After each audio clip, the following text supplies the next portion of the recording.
Hello everyone, welcome to Rainbow Infinity. Today I'll be reading overlord-flinx's You Hired Me 3 Years Ago. If you like the reading, be sure to like, comment, and subscribe. Please enjoy. You Hired Me. The Golden Oak Library. Before Princess Twilight Sparkle, at first residence just Twilight Sparkle, was sent on her whirlwind, life-altering, career-defining, history-cementing quest to define friendship by her mentor, the library was just a library. There weren't any magic tomes, or secret passages tucked behind a bookcase, or just under the first flight of stairs. It was a regular old library in a regular old town, in the shadow of the highest seat of equestrian power known to pony kind. But as the years went by, it was made more and more central to Ponyville's identity. Before it was just the library, but with Twilight Sparkle living there, it became that library where the princess sent her pupil to learn what a friend was. Very distinct, and very luxurious to some folk. Ponies even began to enjoy visiting there for something other than checking if the farmer's almanac was up to date, or to check out a book from 20 years ago. Primarily because Twilight actually took the time to keep the stacks up to date with something other than tired old pages. Then it blew up. Then a giant crystal palace sprung up from its charred corpse, and completely destroyed property values. But the turbulent world of real estate aside, the library rose from the ashes and became a wing of Princess Twilight Sparkle's impressive abode, kept open to the public as well. The history of the Golden Oak Library is a remarkable one, from dust to life to ash to rebirth, from no visits to sparse cases to a lively get-together to a funeral pyre, and back to a place of intellectual discussion.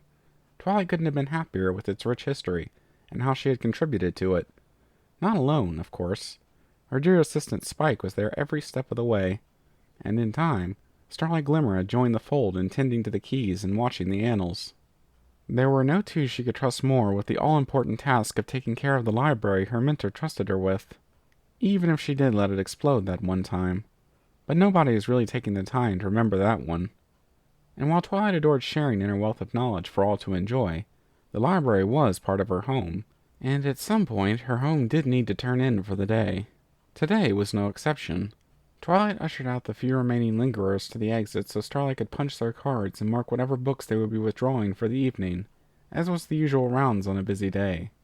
There just aren't enough hours in the day. Twilight softly sighed to herself, a wistful glint in her eyes as she dreamed of a world where you could just spend an endless amount of time rummaging through books. Granted, she was a princess and didn't have anyone to really answer to, so she could manage that, if not for all the other mounting duties she seemed to always have thrust upon her. Off in the distance, Starlight chatted the last few stragglers up as she checked over their books.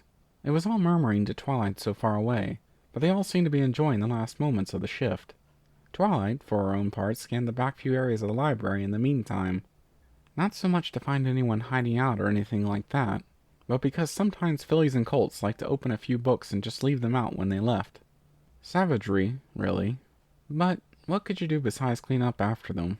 A small price to pay for sharing the joys of reading. When she rounded the last corner where she would always find a few tossed books by some careless pony, Twilight nearly jumped out of her skin when she was greeted by a ghost. Wait, no, not a ghost. Twilight reevaluated the situation and quickly fixed her terrified posturing before the ghost saw and was offended. No, what Twilight came to find all the way in the back of her library was a pale green and coat mare doing exactly what Twilight was coming to do herself, picking up books and lining them back up on the shelf. Excuse me? Twilight managed to pipe up. The mare calmly finished slipping the last book into its proper place before turning to meet the Princess of Friendship. For a moment, Twilight was struck when she met the gray auburn of the other mare's very tired eyes. Something about her. Was she a regular at the library? There were so many regulars, it was impossible to really tell. Maybe she was from Canterlot, a former student from her academy days. No, she didn't have a horn. Were all the students unicorns on second thought? Ma'am. For a second time, Twilight nearly jumped from her skin when the ghost spoke. Right, she remembered. I was the one who called out to her. Twilight cleared her throat to push away the dead air and tried to distract from her previous squeak of surprise. Right, sorry about that, yes. The library is about to close for the day. Twilight led the sentiment to hang, expecting the lady to pick up what she meant. Yeah, I'm aware. The mayor gestured to a clock hanging in the corner of the alcove. 7:49. That's about the usual time. Oh yeah, right. Since when did she keep a clock back here? Maybe Spike put it in. It was a random spot for one, though. So... The mayor quirked a brow that both spoke confusion, and maybe just a little bit of feeling inconvenience. So, I guess it's time to pack up? Twilight gestured towards the exit. For a moment, with the Princess of Friendship holding one of her hooves up and towards the exit with a nervous smile, the two simply stood there in a creeping silence. From the corner of her eye, Twilight could see Starlight finishing up with her last checkouts, some far distance away. Maybe when she finished, she'd be able to come over here and help escort this mare out. If anyone knew how to be firm with someone not taking a hint, it was Starlight.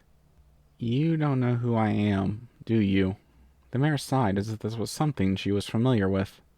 Twilight knew many, many of her subjects, and just general creatures all across Equestria by name, from the obscure to the substantial, so it came as a bit of a sheepish embarrassment when she evidently couldn't pull this girl's name up in her head. Sorry, I'm sure you're great, Wallflower Blush. Wallflower Blush, but I guess I've just been meeting so many ponies lately that I work here. Huh, what? Twilight nearly spat as she was verbally screeched to a halt. She worked here? That's impossible. Only she, Starlight, and Spike tended to the library as staff. She even made them all cute little badges and lanyards to wear while they were on the job. Like the one hanging from the mare's neck. Huh. The princess briefly studied the laminated badge hanging from Wallflower's neck, and, sure enough, it had all the little effects on it. Her name, Wallflower Blush. Her picture, just as displeased as the mare staring at her. ID number, 002. Aha! Twilight snapped to attention and pushed an accusatory hoof in the mare's direction. The Wallflower didn't budge or shift her tired expression. Your ID number is 002? Impossible! That's Spike's number. He was my first employee, so yours must be... You hired me 3 years ago. Twilight paused. When you first moved to Ponyville. The princess blinked. You gave Spike a badge after me. Her muzzle pursed. Oh, well, I met so many people that day. I was on the chariot with you both when you came. I don't think... Wallflower heaved another drawn-out sigh before stepping around Twilight.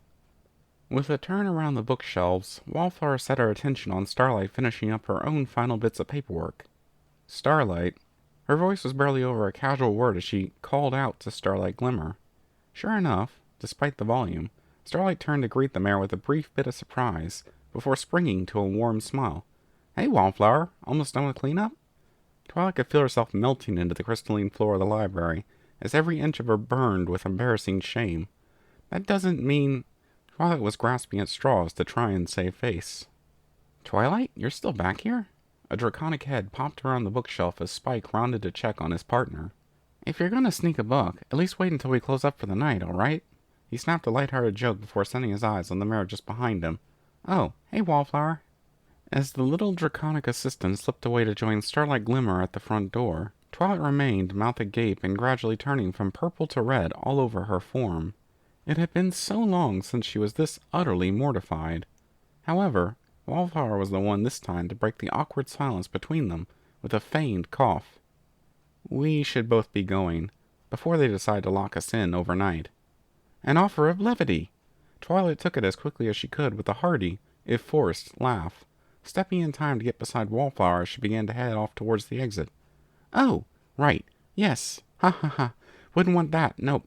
But I'm sure that's never happened before. I'm always very particular about, you locked me in last week.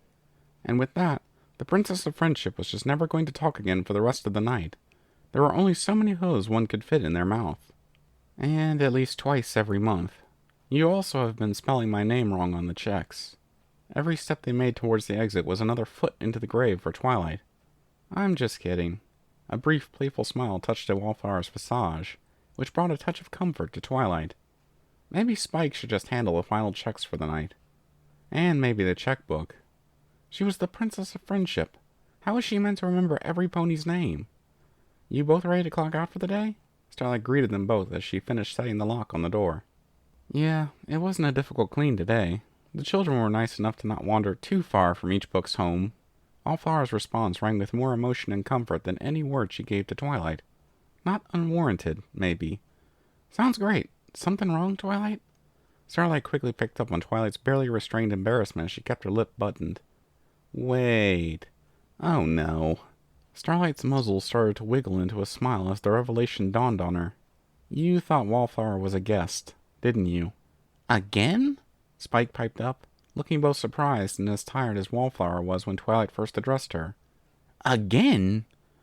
Twilight, you gotta start going to bed earlier. No more late-night reading. Your head's starting to leak, Starlight said as she gave the princess a reassuring tap on her side. I guess that's it, Twilight relented. Maybe she's just been overworked. Still, that was no excuse for how poorly she's clearly treated this mare. I'm sorry, Wallflower. I'll make sure there's a nice jump in your pay this week. It was never too late to try and set things right. The 4 library attendants stepped beyond the wide gates of the annals, dimming the crystalline lights in the process for a well-deserved rest for them and the books. Tomorrow would be a brighter day for making memories and paying attention to the world at large, at least after a good rest. Is now a bad time to say you have not paid me in 3 years? A good, long, long rest. Thank you for listening in. I hope you enjoyed the reading. Until next time, stay tuned.